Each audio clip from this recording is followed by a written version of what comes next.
Tem uma coisa muito importante que a gente tem que fazer de vez em quando, que é analisar o que a imprensa falou num determinado momento e depois ela não falou mais, tá? Isso pode significar alguma coisa, pode significar que ela não quer esticar um assunto ruim, ou que ela não quer dar muito brilho para um assunto bom para os outros, ruim para ela. Então a notícia entra e desaparece, tá? Isso é uma coisa muito comum. Outra coisa que acontece também, que a gente tem que ficar de olho de vez em quando, são, vamos dizer assim, agrupar determinados tipos de assunto, tá? Ou seja, você tem uma notícia de uma determinada pessoa ou uma determinada história, e o que a gente chama história lá no nosso e-book, ou seja, que é um conjunto de fatos relevantes que criam um determinado panorama. Então essa história, ela é muitas vezes quebrada em pequenas notícias que separadas elas parecem que não têm muita importância. E às vezes a gente fica lá, mas a imprensa também fala umas coisas nada a ver, umas historinhas bobas. É uma historinha boba porque ela está separada, tá? Ela não está conectada a outra, uma notícia não está conectada a outra. Quando você conecta várias notícias, você tem às vezes uma história muito interessante. O que a gente vai fazer nesse episódio de hoje? Nesse episódio de hoje, a gente vai falar de flops. E para ver se realmente essa história do Get Woke, Go Broke funciona, ou seja, quem lacra não lucra é verdade ou não. O que se faz normalmente é falar, kkkk, teoria conspiratória, essa história de quem lacra não lucra não é verdade. Vamos dar uma olhadinha no prejuízo dessa história, tá? Daqui a pouco a gente volta.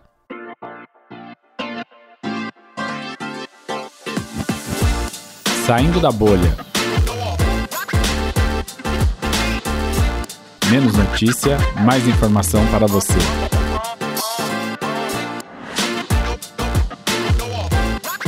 Super flop.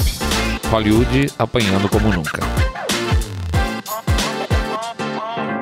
Flopando, né? A gente vai contar muita história de flop hoje nesse episódio. Mas antes de começar, a gente vai pedir para vocês entrarem lá no site www.saindabolha.com.br, clicar no botão follow ou seguir a gente no Spotify e nas demais plataformas de podcast.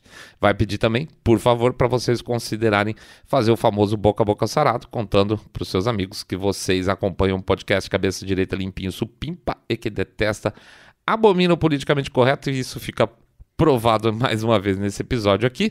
Esqueci de falar do YouTube, super importante, dá uma passada lá no YouTube, sininho, like, comentário, ajuda nas estatísticas pra caramba. A gente vai crescendo devagarzinho, mas a gente cresce, não tem jeito, é assim que vai. O que mais? Pede também para fazer o share desse episódio se vocês gostarem, e também para dar uma passada lá no como é que chama? Esqueci completamente. Sim, no site, né, do nosso e-book, o Treler.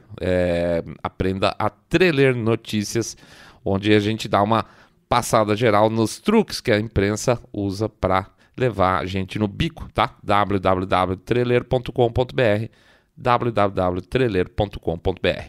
E finalmente faz o famoso jabacito financeiro, muito importante, porque é o que faz a coisa funcionar por aqui. Quanto mais a gente tem possibilidade de diversificar a receita que a gente recebe de vocês, mais a gente pode abrir novos projetos. Quanto menos entrada a gente tem, mais a gente fica no nosso podcast mesmo. Não tem problema nenhum, não estamos reclamando, por Deus. Mas é assim, quanto mais seco fica o nosso orçamento aqui, a gente vai ficando mais preso só no nosso podcast, no dia a dia, nas três episódios por semana, tá? Não dá para abrir muita coisa. É isso aí, então vamos lá, vamos passar para vocês que o nosso Pix fica o código lá nas nossas postagens, e o QR Code fica lá no selinho do YouTube, tá? E também, lembrando que 1, 2, 5, 10 milhões de reais, qualquer coisa, 1, 2, 10, 5, 20 mil, é isso aí mesmo. Qualquer valor pingado não é seco. E que R$1 por episódio ajuda pra caramba, tá, gente? Ajuda muito mais, vocês podem imaginar. E que também temos o nosso lá, o Apoia-se, né? Que é onde a gente recebe também outras doações. O pessoal que prefere que a coisa seja cadenciada, já bate direto lá no cartão, sem que o cara precise ficar lembrando. Então, o endereço lá é apoia.se/saindo da bolha, tá? É isso aí, vamos pra frente, vamos falar de flop, que hoje o negócio tá saboroso. Vida que segue. A verdade é que apanham porque querem.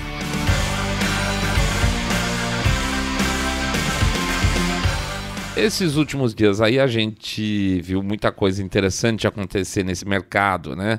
Vamos dizer que a gente começa com a ideia de que Hollywood, vamos chamar de Hollywood de maneira geral, genericamente, está apanhando muito, e olhando alguns assuntos específicos que estão aí rodando a mídia. Eu acho que o mais pauleira que tem, por incrível que pareça, é a história do tal do Ezra Miller, né? Que é o personagem principal lá que filmaram o filme The Flash. O cara tá fazendo tanta barbaridade e ele sempre foi cultuado porque ele é um cara fora de padrão, aquela coisa. Ele usa, sei lá, sombra, saia e sai com meninos e meninas, sei lá, que a história toda, usa droga, bate todo mundo, quebra o quarto. Agora ele foi envolvido também na história do desaparecimento de uma mãe com 2 crianças. Olha que coisa maluca. Até então tudo era tentado jogar para baixo do tapete e o cara basicamente é um patso, né? Só que agora estão com um problema. Agora eles acabaram de fazer um filme que custou 200 milhões de dólares e eles não vão poder lançar porque o cara principal, o ator principal, basicamente tá com uma pilha de crimes que não começa a não dar para esconder mais debaixo do tapete, tá? Então, deram corda. É como tudo que tem acontecido ultimamente. Você vai dando corda, vai dando corda, vai dando corda. Quando você vê, preju na mão. A chance deles perderem um filme que foi investido até agora 200 milhões de dólares é muito grande. O que mais? A gente tem agora recente também a história do Lord of the Rings, né? Rings of Power da Amazon, que está sendo... Nossa senhora, está sendo descascado como uma produção sem pé nem cabeça, de baixa qualidade, onde, obviamente, como de costume, deturpa-se toda a história, porque existe uma forma certa de contar a história hoje em dia, né? Se você pegar que nem lá atrás, né, que eles pegavam o Dumbo e falaram que a história do Dumbo era racista, então teria que mudar a história do Dumbo. Então eles estão mudando a história do Senhor dos Anéis, né, Lord of the Rings. Então você tem coisas malucas, como eu não estou acompanhando, vou ser franco, não vou acompanhar, não tenho a menor intenção de assistir esse troço, mas os caras passando lá, como assim uma elfo, mulher, mãe solteira negra? Que porra é isso, sabe? Então você começa a construir os caracteres em cima de necessidades das minorias, dos vitimismos, aquela coisa toda, e aí você tem que adaptar a história ao caractere que é importante para ser representado no momento atual. Então você vai ter lá a elfo mãe solteira negra, né? A mesma coisa aconteceu também essa semana com o trailer da Pequena Sereia, onde agora a Pequena Sereia é negra, né? E o trailer em si, só o trailer por si só, já teve 2 milhões de dislikes, tá? É uma proporção absurda entre like e dislike. Aí teve 2 milhões de dislikes, ou seja, a expectativa que se tem já no processo de apresentação do filme já é péssima, é negativa. E claro, já estão falando sobre racismo, machismo, aquela coisa toda tal.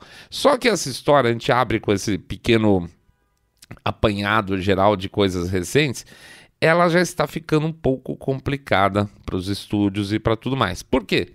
Você imagina que nos últimos anos o dinheiro tem corrido solto no mercado, você tem uma quantidade absurda de emissão, os grandes grupos estavam entubados de dinheiro, então eles podiam gastar dinheiro à vontade, inclusive na parte de produção de conteúdo, bancando produção de conteúdo, empresas como, por exemplo, Netflix, os estúdios, etc. e tal.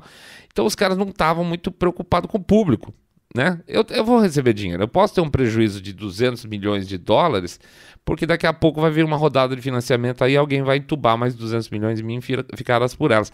E isso gerou um acomodamento não só na cabeça das empresas, mas também nos próprios funcionários, os colaboradores das empresas, que passaram a achar que eles poderiam ditar o que o público quer. E a gente sabe que não é assim. Então, essa percepção falsa de que você dita o gosto do público foi bancada durante muito tempo por dinheiro fácil correndo aí entre as empresas lá por cima, obviamente, tá? E aí o cara faz o filme woke, ele faz a série woke, ele faz a série sem pé nem cabeça, ele muda a realidade, ele muda a história original e todo mundo tinha que se conformar. Só que as pessoas não têm se conformado, já não é de hoje. E isso significava perda de receitas. Essa perda de receita agora, com o dinheiro acabando, com os Estados Unidos em crise, com o fim desse ciclo meio excessivamente virtuoso, está fazendo com que essas empresas não possam ter mais prejuízo. Portanto, os seus funcionários woke, como por exemplo lá na Netflix, que já avisou que quem não quiser se adaptar puxa o carro, começou a mexer um pouco com o panorama geral. Para mostrar como realmente isso tem estado no ar há muito tempo, muito mais do que é noticiado, ou seja, aquilo que a gente sempre falou, que você sempre falou, get woke, go broke, quem lacra não lucra, é verdade, é a mais pura verdade, mas isso não é apresentado em termos de notícia. A gente resolveu fazer esse programa hoje, dando uma pincelada geral naquilo tudo que foi para o saco ultimamente, e vocês vão ter uma ideia bem clara do volume de prejuízo que essas empresas estão tendo. Flopando em 2020.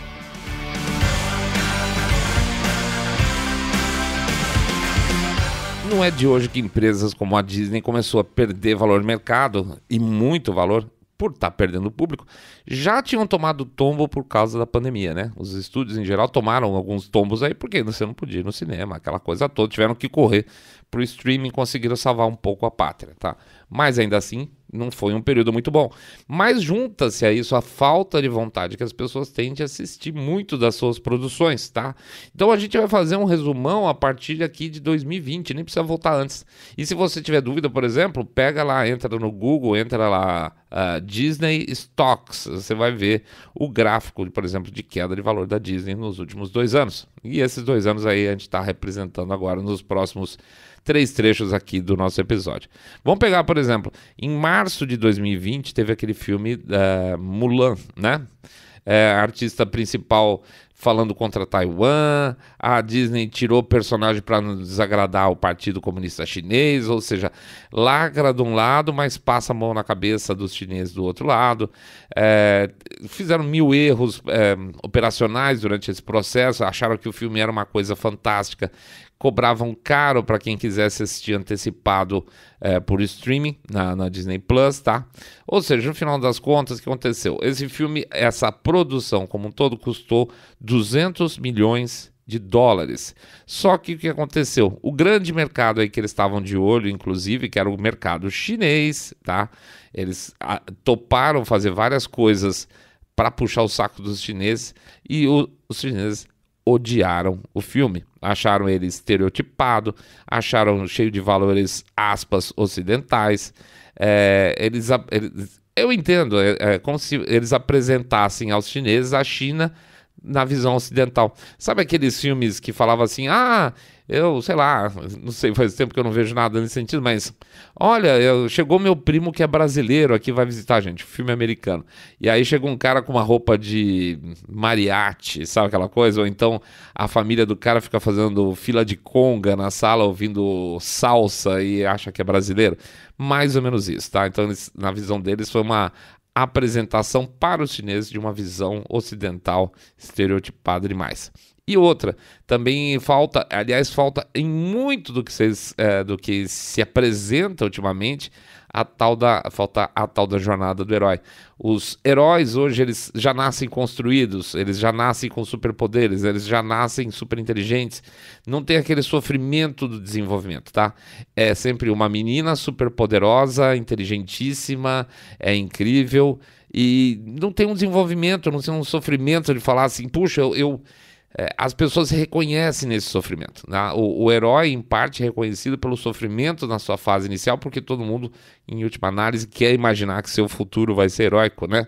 Se o meu herói começou fraco como eu sou hoje, e depois ele ficou grande, pode ser que meu futuro seja grande também. Essa reconhecimento, essa empatia que a gente tem com o herói passa um tanto por aí, e esses filmes hoje, essas séries, esses desenhos, não tem nada disso. A pessoa já se constrói no máximo, já começa com poderes incríveis, já começa com uma inteligência sobre tudo muito grande e tal. E aí a coisa acaba se esvaziando.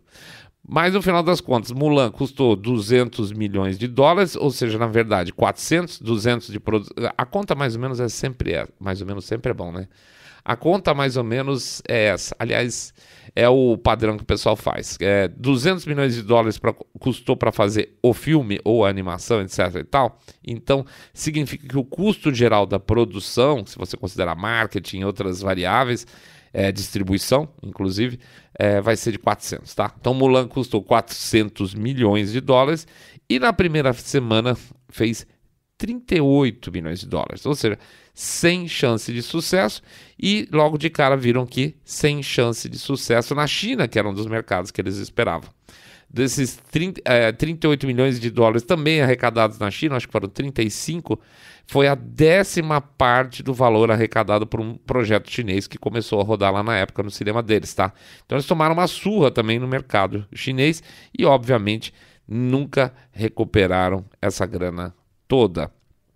Pega ainda em junho de 2020, né? A gente falou primeiro de Mulan, que foi março. Em junho, a Disney lançou o Artemis Fowl, tá? Ele custou de budget, ou seja, a produção do filme, 125 milhões. Ou seja, já podemos pensar na conta dobrada. E usou o elencão, o Kenneth Branagh, que foi o diretor, Judi Dench, tinha Colin Farrell. Não assisti também, tá? Tô parecendo Silvio Santos, tem um monte de coisa aqui que eu não assisti. E pegou um garotinho lá chamado Ferdia Shaw, que agora tá com 18 anos, então já posso fazer bullying pra ele, não tô fazendo bullying de menor de idade. Moleque chato para um cacete. Ai, mimimi. Vou encher o saco de alguém aqui hoje de novo, né? Ai, os esquilinhos, cuidado com os bichinhos, etc. Tal. Moleque muito, muito, muito, muito, muito chato, tá? Mas basicamente é a maldita mania da Disney de rever as coisas, tá? De desrespeitar a estrutura de personagens de obras originais, desrespeitar as histórias originais para fazer sua versão melhorada do passado. Ou seja, quando acontece isso e o estúdio tem essa petulância, né? Vou pegar uma história original de sucesso e vou reescrever, porque eu sei reescrever melhor que o original, ela acaba ficando sem o público que gostava da coisa, porque ele gosta do original, não dessa porcaria nova, fica sem o público que já tá de saco cheio da Disney, de maneira geral, e fica com meia dúzia de woke lá, chamando todo mundo que não gostou de alguma coisa, de taxista, de fascista, qualquer coisa nesse sentido. E ainda por cima ela conseguiu críticas muito duras, porque o filme era ruim mesmo, tá? Era ruim pra caramba mesmo. Então os próprios críticos, que geralmente são mais positivamente sensíveis a esses erros de Hollywood, deram 8% lá. Se vocês pegarem o Rotten Tomatoes, né, que é onde o pessoal faz as avaliações do site, deu 8%, assim, abaixo de, sei lá, 70% cresce. Geralmente o filme já é meia boca. Eles deu 8% só da crítica e 18% de aprovação de público, ou seja, lixo nuclear, tá? Bom, então considerando além dos custos de produção, a perda da Disney foi de 125 milhões de dólares, tá? Então, olha o que a gente já tá falando. Já está falando do anterior lá, que era o Mulan, que já deve ter perdido, sei lá, seus 200 milhões, perde mais uns 125 milhões agora com Artemis Fowl, e você vai vendo que belezinha de gestão a Disney tá fazendo o negócio dela. Flopando em 2021.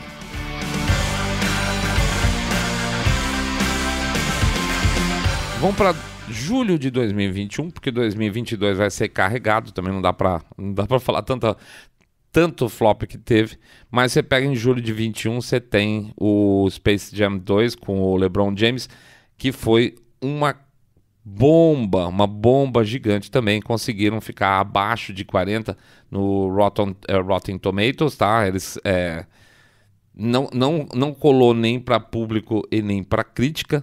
E um ponto muito importante que pode-se dizer o seguinte: as pessoas estão de saco cheio do LeBron James. Então não é porque só o filme ele lacra que você tem problema. Se você pegar a base de caractere, que seja um ator ou seja um militante em última análise, que vai estar lá na frente atuando, o pessoal não vai gostar do mesmo jeito, tá? Então não deu retorno o filme, foi muito ruim, uma crítica muito forte, mais uma flopadinha em julho de 21. Em julho de 21 também foi o fim da... Como é que chamava ela? Lilly Singh. Então quem que é a Lilly Singh? A Lilly Singh, ela assumiu um programa do tipo Jô 11:30, tá? Aqueles programas late nights lá que eles têm lá nos Estados Unidos, da NBC. E qual que foi a grande sacada que fez com que ela aparecesse para ser uma apresentadora? Esse era o currículo dela. Além de ser uma youtuber, ela era uma mulher bissexual de cor. Na verdade, eu acho um horror essa expressão, gente. Eu acho extremamente racista, que é o POC, que eles usam, né? Person of Color. Eu fui educado para não falar assim, aquela senhora de cor, que ela sempre seria uma falta de educação. E eu acho mesmo, eu continuo achando que você estabelecer quem é a pessoa pela cor dela é uma imensa falta de educação. Então, person of color é não white, ou seja, é não branco. Pode ser latino, pode ser indiano, pode ser árabe, pode ser índio, né? E no caso dela, Lilly Singh, ela é de origem indiana. Então, que incrível, uma mulher indiana também, foi a primeira vez que ela teve um late show. Ela era conhecida lá no YouTube antes como Superwoman, eles acharam que era uma boa ideia importar ela para a TV normal e fazer o late show dela. Não funcionou, tá? Programa de madrugada, 1 da manhã, super feminista. Aliás, eles consideram mais que isso, ela é antimasculinista, assim, é uma crítica constante à mulher e uma repetição o tempo todo. Eu sou bi, eu sou a primeira mulher, não sei o que, eu sou indiana. E ficar cercando um programa em cima de características pessoais foi enchendo o saco da turma. Não deu 2 temporadas, era uma aposta muito grande, tá? No Rotten Tomatoes, o público dava 16% só pra ela, tá? Na primeira temporada. E a crítica achou engraçadinho, né? Porque tinha essa crítica feminista, tinha essa crítica geral.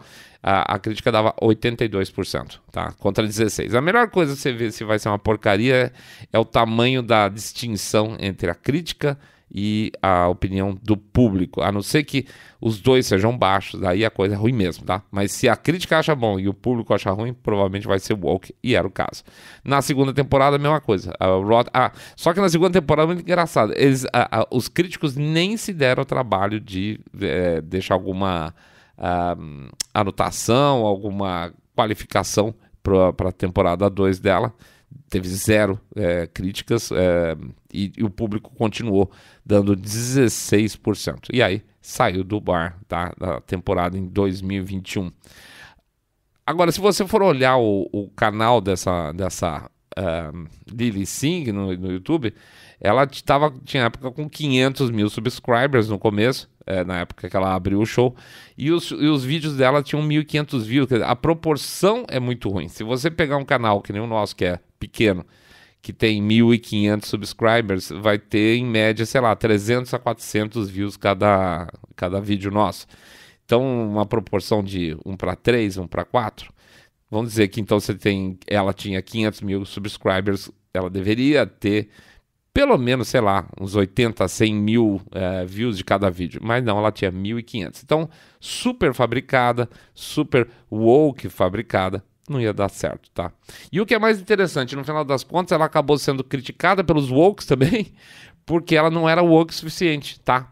E ela era criticada por apropriação cultural, porque ela é indiana e ela usava muitas referências caribenhas. Como é que você usa as referências do meu povo se você não faz parte do meu povo, aquela porcariada toda?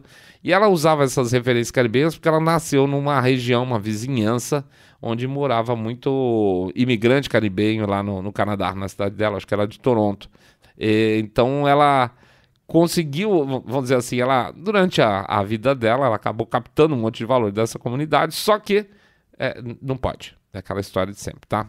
Então ela conseguiu o desprezo da maior parte do público woke e o restante do público que achava ela sem graça, basicamente, porque o ser humano normal, ele vai acompanhar um show que tende a ser engraçado se ele for engraçado. Ele vai tender a acompanhar um show sério se ele for sério e não simplesmente pelo tipo de discurso, né? Então conseguiu ficar sem as pessoas, os normies, como eu e você, e também conseguiu desagradar os wokes. 2 temporadas, tchau, tchau, Adiós Muchacha. Em 21 também teve o Matrix Resurrection, foi em dezembro de 21.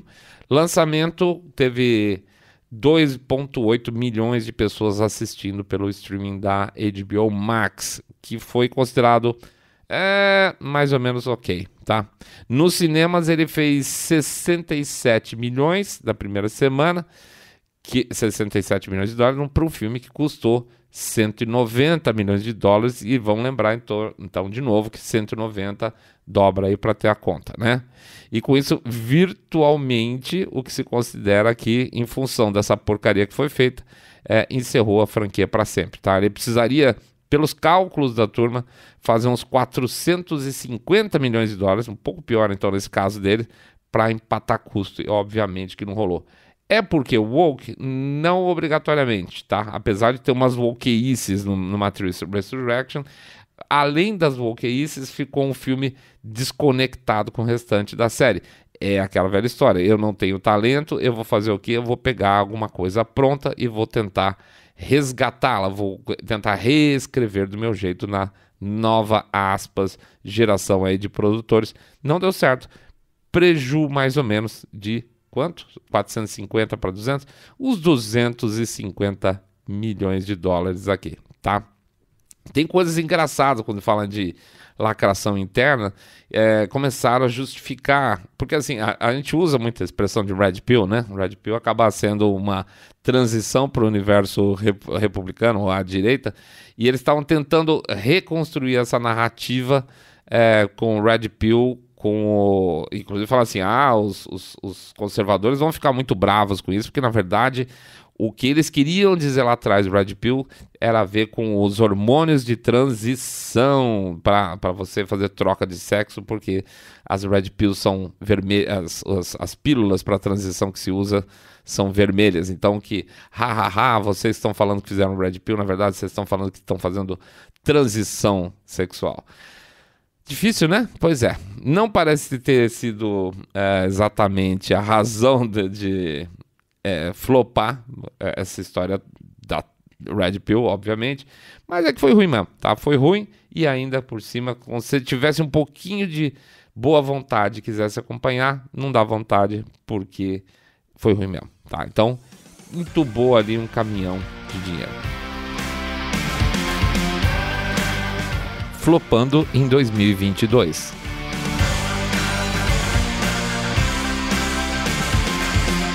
Janeiro de 2022 começa com uma história que vocês vão lembrar bem, que é a história do beijo do Super-Homem. Lembra? Na verdade não é do Super-Homem, mas é do filho do Super-Homem com a Lois Lane, que aquela história que inclusive custou aí a carreira do jogador Maurício de vôlei aqui no Brasil, né? Toda essa baboseira toda, saiu mais assunto relacionado com o tal do beijo, disso, aquilo e tal, e já era. O tal do Jonathan Kent, que seria o filho, né, chatíssimo, a mesma coisa, um personagem chato, como todo personagem real, da vida real, woke. Ele é um jovem que é preocupado com a natureza, ele apaga incêndio florestal, protesta contra a deportação de refugiados lá da cidade lá de Metrópolis, lá onde ele mora. Ele é ativista climático, ou seja, é o chatinho da geracional, né? Independente de qualquer coisa, Super-Homem não é coisa de romance. Sim, tinha a Lois Lane, aquela história toda, mas era uma história paralela sempre do Super-Homem. Na verdade, o que a gente sempre quis assistir no Super-Homem não era nunca essas coisas de dificuldades de relacionamento ou sentimentos mais íntimos dos personagens. Não, a gente sempre quis. Tem, obviamente, uma carga nos super-heróis de alguma coisa emocional, né? No Hulk, por exemplo, tinha. Mas não é isso. A gente quer ver o super-herói em ação. E o foco muito em cima dessa história mimimi de ser ou não ser, eis a questão.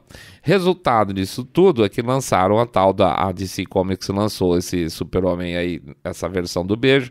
Ele ficou em 77º lugar na semana de lançamento dele, com volume de vendas de 1/3 com relação à tiragem tradicional de outros quadrinhos equivalentes Super-Homem, tá?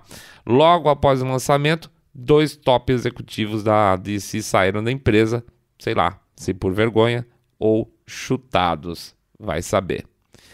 Em abril agora de 2022, foi a vez de quem mais ser cancelado, foi a Michelle e o Barack Obama. Lembra que eles tinham um super, nossa, como é que chamava lá? Um podcast lá no Spotify que ia revolucionar tudo, a ponto deles, eles achavam que eles tinham tanto peso dentro do Spotify que eles puderam ameaçar aí de tirar o Joe Rogan de lá, o casal poderoso, né? Aliás, o Barack Obama lá, o podcast dele chamava Renegades. Nossa, ele tem uma cara de Renegades, né? O Barack Obama, é muito coxinho, cara. Ele é mais coxinha que eu. Enfim, foi cancelado, tá? Era uma coisa exclusiva lá do Spotify que basicamente deixou claro que não valia a pena, estava caro demais pelo resultado que eles apresentavam. Então, abril de 22, tchau Michelle com o seu podcast, tchau Obama com o seu podcast também. Flopou.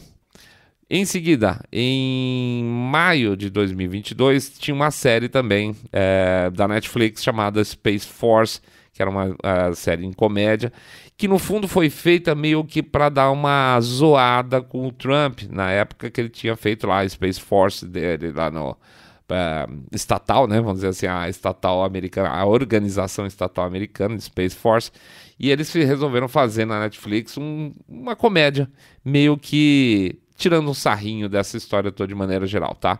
E aí a coisa, como dizem, ela envelheceu mal, o Trump já saiu e tal, então perdeu a graça, não tem mais a piada, não colou, não decolou, Space Force cancelado. Gente conhecida tinha lá dentro, tá? Foi tudo pro saco. Maio de 22. Em maio de 22, também a Netflix cancelou o projeto, nem foi pro ar, né?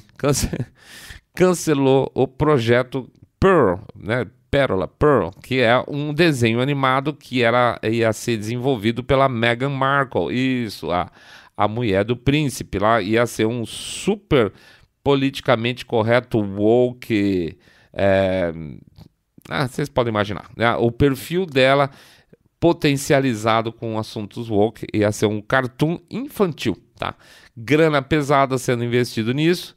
Aí os caras foram fazer as contas, viram que não ia dar em nada, basicamente, mais um projeto que não ia dar em nada na Netflix, cancelaram ela antes de sair do ninho, maio de 22.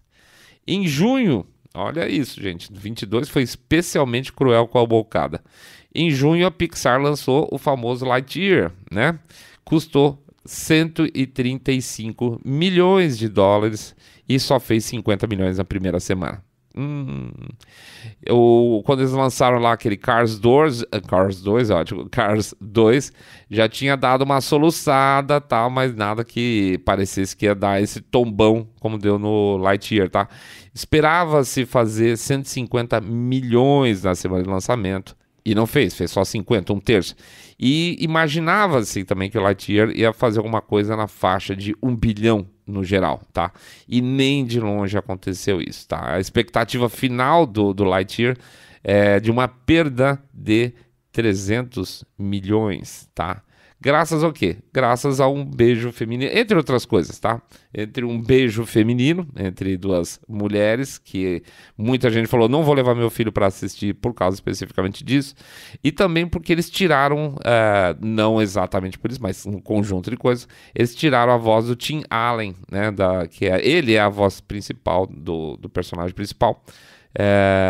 Por quê? Porque o Tim Allen é de direita. Como é que é assim? Como é que pode um ator ser de direita? Então a gente não dá nem papel para ele, nem que seja muito importante para que o filme tenha sucesso, entendeu?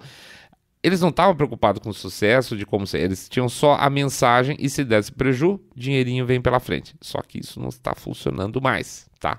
300 milhões de dólares preju Pixar. Disney, né? O filme, no final das contas, o cartoon, né? O desenho, perdão, ele é político, não é para criança, tá? Esse relacionamento, essa história do relacionamento feminino foi inserido meio de última hora, para piorar, nem era para ter. Então, se é ruim para os Estados Unidos, esse tipo de coisa, um relacionamento feminino dentro de um filme infantil, imagina para outros países, tá? Imagina, sei lá, para Arábia Saudita, que foi proibido, Emirados Árabes, onde ele foi proibido, na China, onde ele foi proibido, dos lugares que poderiam ter grandes públicos e retorno financeiro, mundo afora. Foi proibido em outros lugares, simplesmente não deu nenhum tipo de retorno.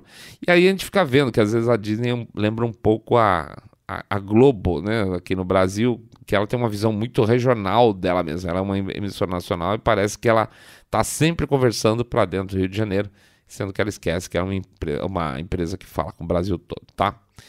Para a imprensa especializada, foi um filme bem legal, tal, mas para o público geral, obviamente, não foi. Junho, de novo, Miss Marvel, Disney Plus aí, ganhou um personagem, era um personagem relativamente opaco do universo Marvel, não é minha especialidade longe disso, mas já ganhou seu próprio show, tá? Foi considerado o pior lançamento recente da Marvel, com 775 mil domicílios no lançamento, tá? A desculpa de que ele não foi tão bem, para justificar essa história, é que ele foi um lançamento meio de nicho.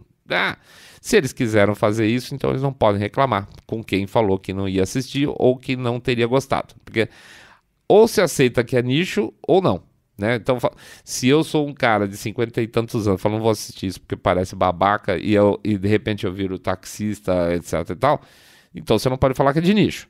Agora, se você fala que é de nicho e sei lá, um homem velho não gosta, não reclama, fala, verdade, você não é do nosso público, né? Você não é do nosso target quando a gente lançou, mas não é o que acontece também. E aí você tem uma mistureba, porque a Miss Marvel é muçulmana, tem cultura muçulmana da família e tal. Para vocês terem uma ideia da dispersão das coisas, né? A Rotten Tomatoes deu 97%, ou seja, super woke, que bom, maravilha. Apesar de que eles fizeram? A imprensa pegou esse período que estava logo no começo, que estava só com 5 reviews de crítica e saiu falando que era uma maravilha o filme, tá? Com 97%. Mas, infelizmente, o público também não gostou, flopou. Julho 21, Resident Evil, Netflix, a mesma história, ator negro, o ator principal pela primeira vez, tal, inserção de um monte de personagem feminino poderoso, etc e tal, não funcionou também, julho 21. She-Hulk, agosto de 21, da Marvel. Rotten Tomatoes, 88% de apoio da crítica, vamos chamar assim, de reviews positivos da crítica, e aí bloquearam os reviews negativos de público, tá? Mesmo algumas feministas acharam que foi um pouquinho feminista demais, e quando houve o lançamento, houve uma crítica generalizada com relação à própria qualidade das animações, na crítica junto com o trailer, já falaram que era sexismo, que era aquela coisa toda, e é um filme que foi propositadamente, uma série, né, propositadamente criado por mulheres, para falar sobre mulheres. E também existe um exagero aqui engraçado, porque a visão de mulher forte, que a gente esperaria, que é a visão das mulheres sobre elas mesmas, ela não se coloca, ela tá, sei lá, fazendo twerk, ela não tá tão preocupada aparentemente. Não vou olhar, não vou assistir, mas aparentemente não é a força que a gente acha que a mulher gostaria de demonstrar para ela mesma, mas é uma força só de, sei lá, que eu consideraria negativa, de exploração da própria mulher para conseguir, pelos seus encantos pessoais, para conseguir outras coisas. Então não vejo nada de poderoso daquilo que eles tentam mostrar. Entre esse final de semestre, gente, você vê 3 pelo menos flops em junho, 1 em julho, e a gente nem sabe o que pode vir pela frente, mas o que vem pela frente muito provavelmente não anima demais, tá? Não anima mesmo. A gente tá falando de Pinóquio, tá falando dessa Pequena Sereia, não sei, eu não tô vendo muita salvação para a indústria. E com isso, o que acontece? O caixa das empresas vai começar a esvaziar cada vez mais e eles vão começar a ter que cortar essas estruturas, nada a ver. Lembra que a gente fez um episódio contando, inclusive, das reuniões lá da Disney, onde você tem um verdadeiro cabide de emprego institucional para falar de wokeísmo. Isso, com o passar do tempo, muito provavelmente vai ter que ser cortado. E aí, quem sabe, as empresas são teoricamente especializadas em entretenimento voltem a nos entreter. As empresas são especializadas em fazer filmes infantis, passem a fazer filmes infantis de fato, e a gente volte para uma mínima normalidade. Do jeito que tá, não dá. Basicamente não dá. Esses caras vão continuar perdendo dinheiro por muito tempo até quebrar, se continuar nessa direção. É a direção que a empresa resolveu, é a direção que a área de entretenimento também decidiu ir. O resultado não é bom, tá? A gente está falando há muito tempo, vocês sabem, vocês certamente também falam, que isso não vai dar certo, não vai ter dinheiro para isso muito tempo. Você não consegue viver sem público, né? Na verdade, o que você faz é para o público e não para você. Mas eles não conseguem não dar uma lição de moral, eles não conseguem ficar sem indicar como deve ser a nossa vida. Vão ter que aprender a fazer isso rapidinho. Bom, é isso aí, pessoal. A gente agradece a presença de todo mundo. Vamos lá fazer o nosso Jabacito Expresso aqui. Lembrar que vocês podem entrar no nosso site lá para clicar no botão seguir a gente, que é o botão follow, www.saindabolha.com.br. Pede também para entrar no Spotify ou no Podcast Addict, Google Podcast, Apple Podcast. As demais plataformas todas têm à disposição sempre o Saindo da Bolha aí para vocês poderem seguir. Seguir, por favor, no YouTube, com o sininho, com like, com comentário. Pede também para vocês fazerem o share desse episódio se gostarem e o boca a boca sarado, contando que vocês estão acompanhando o podcast Cabeça